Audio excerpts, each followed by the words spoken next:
Britain's competition watchdog just ruled Lidl isn't a discounter anymore.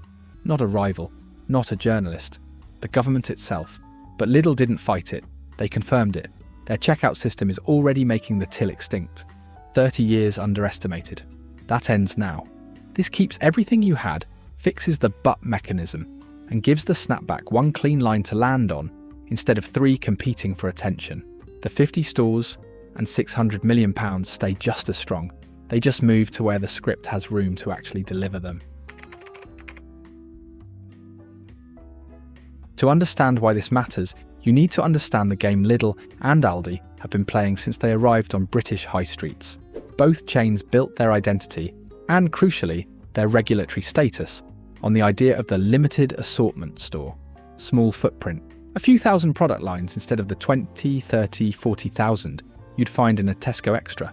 No sprawling aisles of 40 different ketchups. Just the essentials, at the lowest possible price, moved through the shop as fast as humanly possible. It's called hard discounting, and it's a genuinely brilliant business model. Fewer products means fewer suppliers, fewer negotiations, less waste, less shelf-stacking labour, and enormous buying power concentrated on the lines that actually matter. That efficiency is exactly why Lidl can sell a pint of milk for less than it cost the Big Four to source it. But limited assortment isn't just a marketing phrase, it's a classification. And classifications come with consequences, particularly around planning law, competition assessments, and how aggressively a retailer can be scrutinised when it wants to open new stores in areas where a big supermarket might otherwise be blocked. Here's where it gets interesting. The Competition and Markets Authority went and actually counted what's on Lidl's shelves, properly, systematically, store by store, and the numbers didn't match the story. The range had grown, substantially. What the CMA found was that Lidl, like its closest rival, had been quietly expanding its product lines for years. Own brand ranges, seasonal specialist buys, an ever-growing middle of Lidl aisle stuffed with everything from power tools to paddling pools, while the company continued to present itself, for regulatory purposes, as the same lean, no-frills operation it was in 1994. The CMA's conclusion was blunt. Discounters like Lidl are, in the regulator's words, no longer restricted to genuine limited assortment status. They should be assessed and regulated, more like the traditional big supermarkets they've spent 2 decades quietly becoming.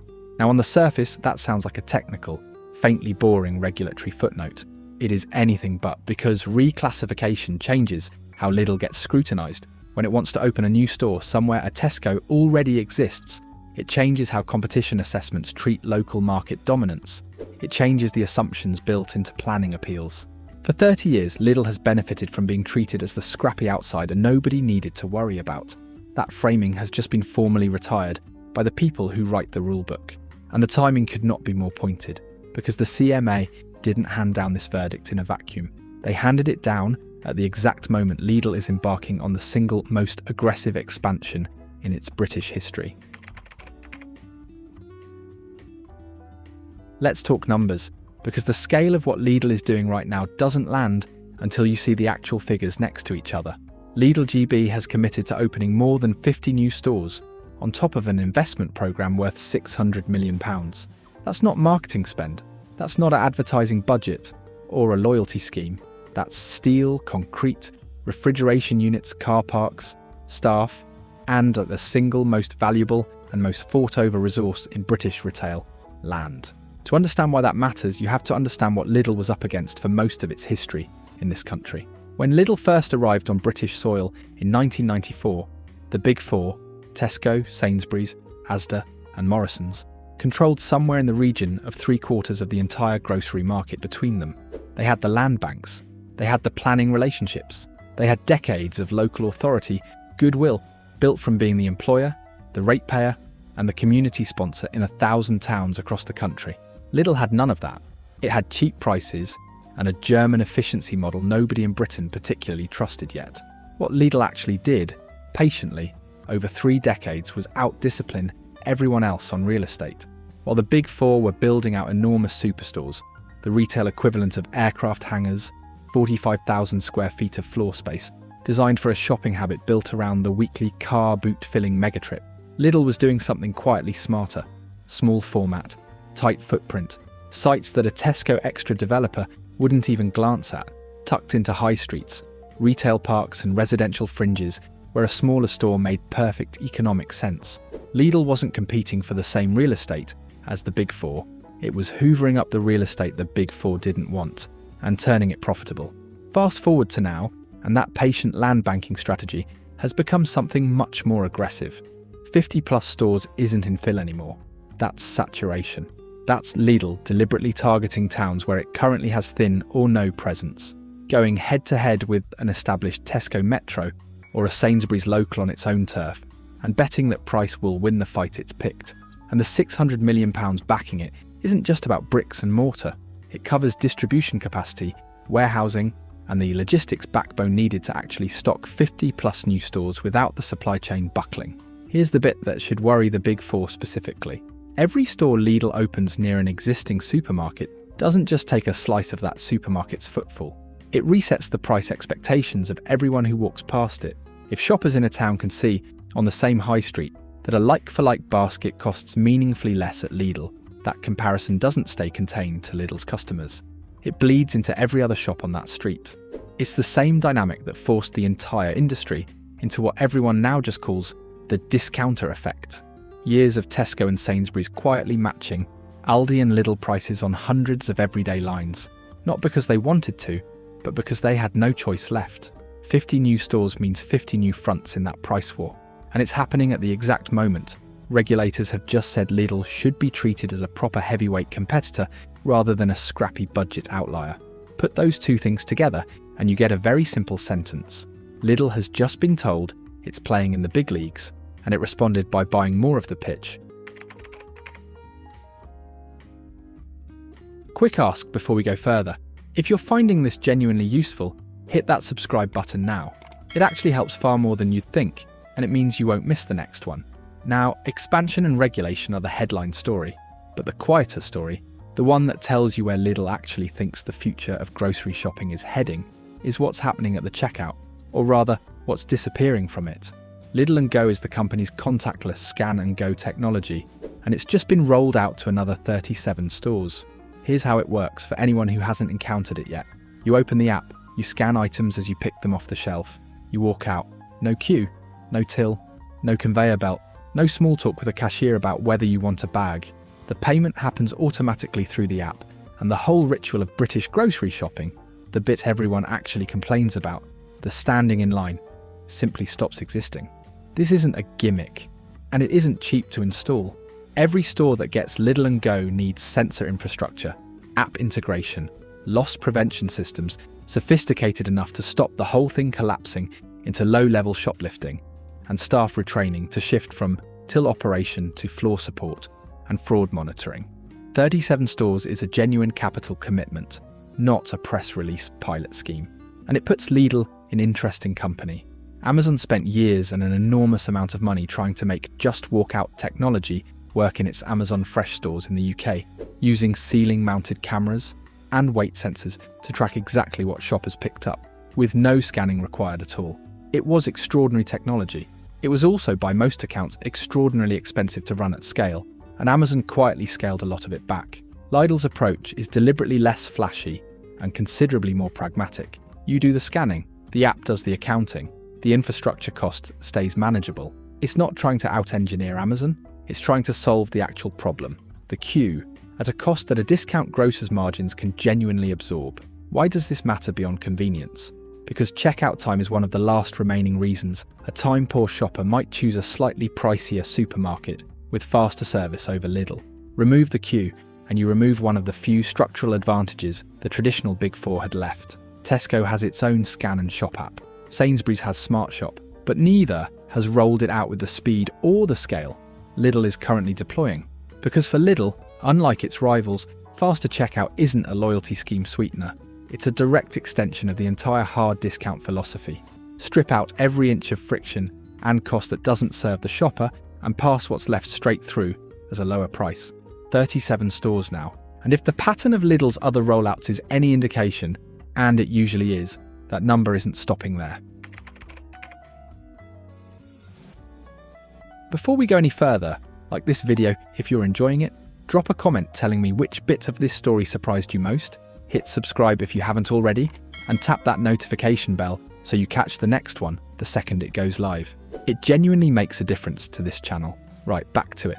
Now here's where the story stops being just about price and speed and starts being about reputation, because Lidl has just significantly deepened its partnership with Olio, the surplus food redistribution app, extending its reach to cover close to 200 communities across Britain. For anyone unfamiliar, Olio connects shops with surplus food nearing its sell-by date to volunteers and local residents who collect it for free, rather than letting it go to landfill. It started as a scrappy startup idea and has grown into one of the most credible food waste reduction platforms operating in the UK, and food waste, it turns out, is a genuinely enormous problem for British supermarkets, both a moral one and a financial one.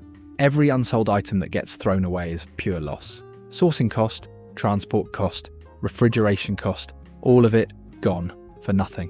UK supermarkets collectively waste hundreds of thousands of tons of food every single year, and the public relations cost of that waste, in an era where shoppers increasingly check a brand's environmental record before they check its prices, has become almost as expensive as the waste itself. Lidl's answer, through Olio, is to turn near-expiry stock, the bread, the bakery items, the fresh produce that would otherwise be binned at closing, into free food for the local community, distributed by volunteers through the app, rather than food that simply rots in a skip behind the store.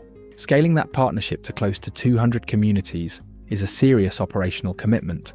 It requires staff at store level, trained to flag and hand over surplus stock correctly, coordination with Olio's volunteer network in each area, and a level of consistency that a smaller, occasional pilot scheme simply couldn't deliver. Why does this matter to Lidl's broader strategy? Because it's doing two jobs at once. On one level, it's simply good, sensible waste management, reducing loss, reducing landfill costs, reducing the carbon footprint attached to food that never gets eaten. But on another level, it's an extremely effective answer to a criticism that's dogged the discounter model for years. The idea that cheap and responsible can't coexist. That budget supermarkets are, by nature, less accountable, less community-minded, less concerned with anything beyond shifting stock fast and cheap. Nearly 200 communities receiving free surplus food from their local Lidl tells a very different story.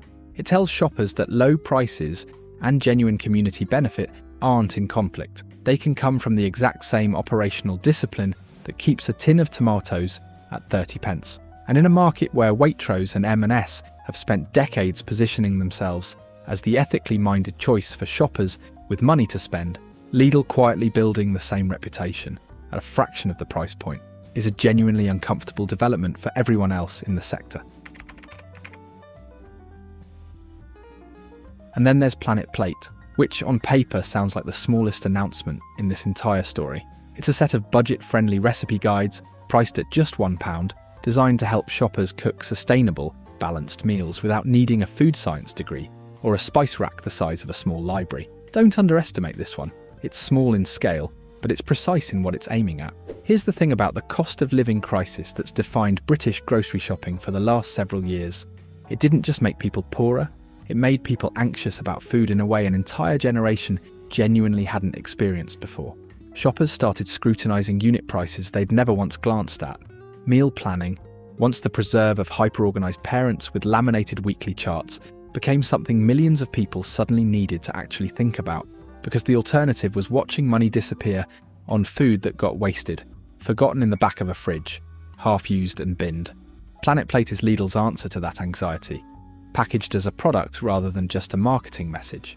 £1 gets you a guide built around ingredients Lidl already stocks, priced to make a balanced, genuinely sustainable meal, achievable without waste, without guesswork, and without needing to buy 6 different jars of something you'll use once and never again. It's a small purchase, but it does an enormous amount of quiet brand work. It positions Lidl not just as the place you go when money's tight, but as the place that's actively helping you cook better, waste less, and eat more sustainably on that tight budget, which is a meaningfully different message and a considerably more powerful one. Compare that to how the rest of the industry has typically handled the cost of living conversation. Most of the Big Four leaned on price-matching schemes, loyalty card discounts, and headline-grabbing value range launches. All useful, all real, but all fundamentally reactive. Planet Plate isn't reactive. It's Lidl telling shoppers directly, "We understand the actual problem you're facing. isn't just prices, it's confidence. Knowing what to cook, how to avoid waste, how to make ingredients stretch. And here's a pound's worth of help doing exactly that. It's a tiny, almost throwaway sounding initiative that, when you place it next to everything else in this story, the expansion, the tech, the food redistribution, starts to look like parts of a genuinely coherent strategy. Every single piece reinforces the same message. Lidl isn't just cheap. Lidl is the smart, responsible, forward-thinking choice. And it happens to also be cheap. So let's bring this back to where we started. A regulator just ruled that Lidl has quietly outgrown the budget discounter box it's operated inside for 30 years. And rather than that verdict slowing Lidl down, or triggering some defensive scramble to prove the CMA wrong, Lidl responded by doing the single most confident thing a company in that position can do. It leaned all the way in. 50 plus new stores and £600 million of investment say, unambiguously, we're not shrinking back into the limited assortment corner you've just told us we don't fit in. The Lidl and Go rollout says, we're not just competing on price anymore, we're competing on the entire shopping experience. The Olio partnership and Planet Plate say, we're not the ethically indifferent budget option you assumed we were. We're doing the community and sustainability work the premium supermarkets have spent decades charging a premium for. Put those four things side by side, and what you're actually looking at isn't four separate announcements. It's a single, coordinated statement of intent from a company that has just been formally told, by the country's own competition regulator, that it belongs in the same conversation as Tesco, Sainsbury's, Asda, and Morrison's. And instead of flinching from that new scrutiny, Lidl used the moment to prove the regulator right, by acting exactly like the major supermarket it's just been reclassified as. That is the real story here. Not one announcement, not one number. It's the picture that forms when you put the regulatory verdict, the land grab, the tech rollout, the food redistribution, and the recipe cards all on the same table at the same time. A discounter that spent 3 decades being politely underestimated has just forced Britain's competition watchdog and every major rival on the high street to admit it isn't a discounter anymore. It's a supermarket, a very large, very efficient, very confident one, and it's only getting started. So here's the question worth sitting with. Does this feel like genuine progress to you? Discount prices with proper supermarket scale ambition and a conscience to match? Or does it feel like Lidl simply got big enough that the old rules stopped applying and it's now playing the same game as everyone else? Just better? I'd genuinely like to know where you land on that, so drop it in the comments. I read every single one, and some of the best stories on this channel have come directly from what you've told me down there. If you're new here, welcome to Britain's Best, where we dig into the real stories behind British business, British institutions, and the things that shape everyday life in this country. The numbers behind the headlines, and what they actually mean for you. If that's the sort of thing you're into, hit subscribe and tap the notification bell, because there's plenty more of this coming, and you won't want to miss it. Thanks so much for watching. I'll see you in the next one.